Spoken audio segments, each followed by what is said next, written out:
This is 7 News at 5. Gun violence victims coming together to speak out against bills they believe will weaken Florida's public safety. Belkis Nure is live at the news desk with more. Belkis. Well, it has to do with civil lawsuits, and victims say it's sometimes the only way they can move forward after they've been victimized. When victims come to me and they ask me for help in the civil justice system, not one has ever mentioned money.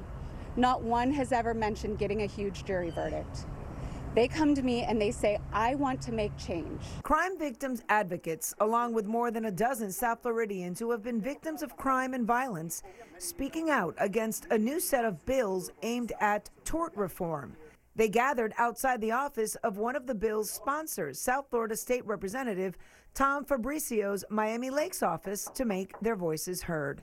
If an arsonist and a perpetrator comes and sets fire to a building, obviously he was the one that set fire to the building, but if the building is not prepared, it does not have the sprinkler systems, the security, the safety, they also have some negligence there. And the right that we have as citizens to challenge that on civil court is a right that we have. The families believe passing this bill will result in more crimes, as businesses will have less incentive to invest in security, denying victims funds that would help them move forward after a crime, especially re-victimizing them again. The legislation would cap the amount insurance companies pay out in damages, limit what a civil jury could hear about an injured person's medical costs, among other things. Victims bear the cost whenever a crime is committed against them. Victims say these laws are important in keeping businesses vigilant.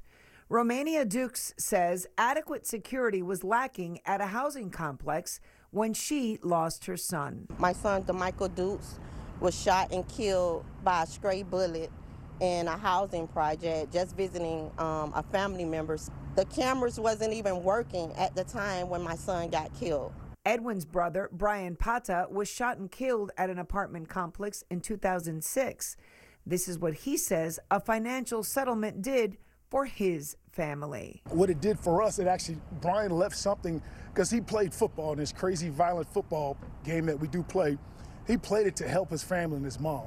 And so what that lawsuit did was just leave something for my mom.